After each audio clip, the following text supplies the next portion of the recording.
2020 will not only go down in the history books as the Corona year, but for Africa also very positive steps have been made when it comes to the further establishment for the African Continental Free Trade Area.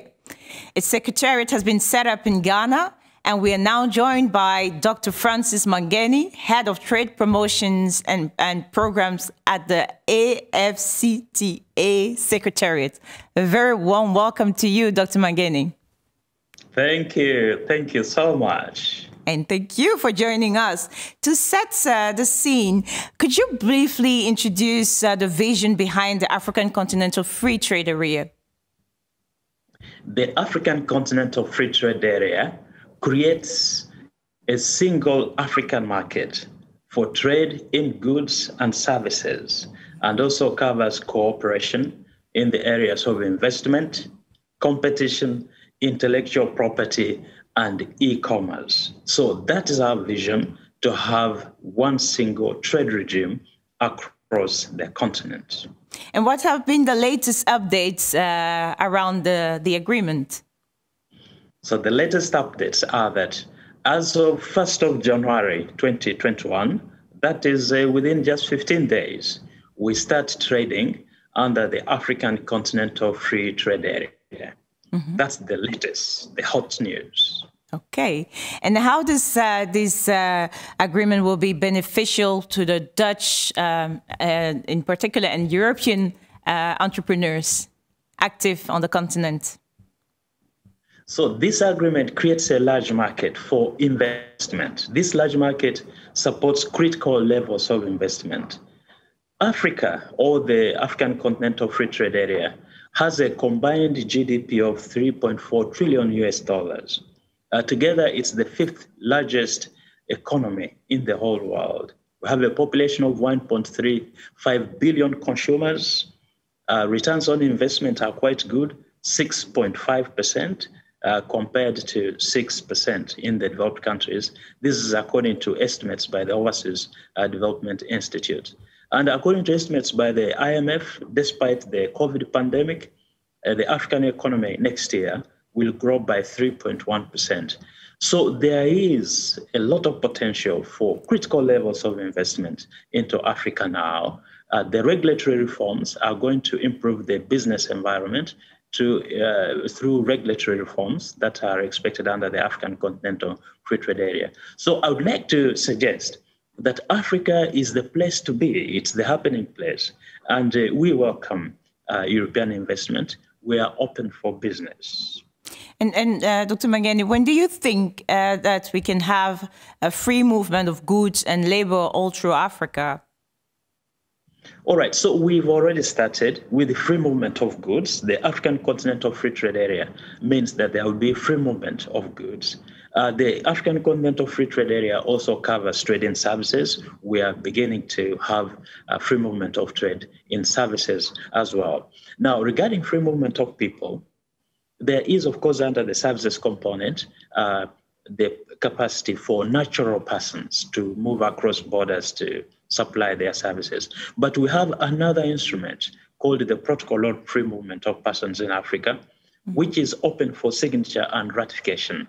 This one is not yet in force, but it will be in force, we believe, within a year or so. So to answer your question, by the year 2023, that's according to our blueprint, we are supposed to have a full African common market with the 4 freedoms. And therefore, by that year, we expect to have full free movement of not only goods and services, but also of labor and people. You mentioned earlier the regulatory framework. Can you elaborate a little bit more on that? We know that for foreign companies to invest, they need to be. It's important to have an enable environment, the right business climate. Do you think the agreement is going to be a huge step to achieve this, to make Africa an interesting market to invest in for foreign companies, European companies in particular? Yes, indeed. Yes, very much so. Under, for instance, the Protocol on Trade in Goods, we've got about 9 different areas which cover trade in goods. This includes trade facilitation. customs cooperation, transit, health standards, technical standards, non-tariff barriers. So all these agreements or annexes will require regulatory reforms because they have to be implemented. But in addition, as I said, we are going to have a services liberalization. This again will require regulatory reforms. For instance, we are starting with 5 priority sectors: communication, financial services, transportation, tourism, and business services, which include professional services. All these sectors will have to require regulatory reforms. But on top of that, we shall move into investment. We shall have a protocol on investment. We shall have a protocol on competition policy, a protocol on intellectual property rights, and a protocol on e-commerce. So all this will require regulatory reforms. And overall, the business environment is going to continuously improve. Ease of doing business is going to continuously improve as governments implement the agreement and therefore do undertake regulatory reforms. We spoke a lot about the importance of the agreements when it comes to attract foreign investment. And how does this agreement will also benefit African companies? Because they need to be on the driver's seat to drive the continent's economy, right? Right. Yes, I'm really glad you have asked that question. So what we expect is that African businesses, especially the small to medium enterprises, businesses owned by young Africans and businesses owned by women, will have to benefit because the African Continental Free Trade Area must be inclusive. It must benefit the ordinary person, the person on the ground. So the World Bank, for instance, has estimated that if fully implemented, the African Continental Free Trade Area will, by the year 2035, lift about 100 million people, Africans, out of poverty. 30 million living in extreme poverty, and 68 million or thereabouts living in moderate poverty. That's living on less than $5 a day. So it has to be inclusive and assist the ordinary person. But the strategy then is that we must have regional value chains. The African Continental Free Trade Area is not only concerned with markets, creating a large market, it's also concerned with industrialization and also concerned with infrastructure, having enough energy, having surface transport, air transport, and information and communication technology, which enable operation beneficially in the fourth industrial revolution.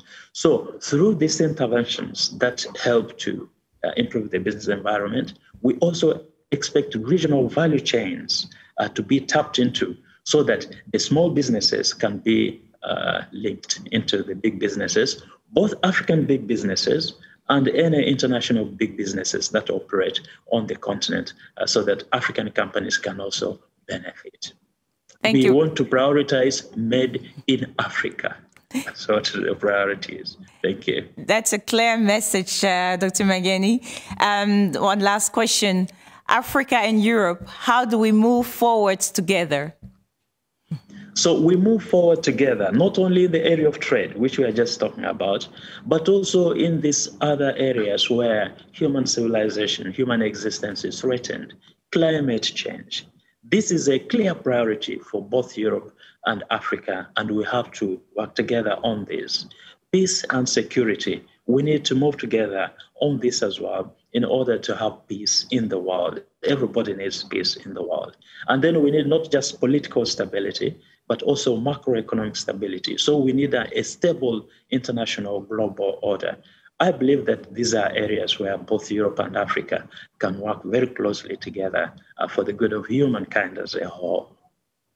Thank you very much, Dr. Mangeni. It was great to have you joining us. Thank you for sharing your insights. Thank you. Thank you so much for having me.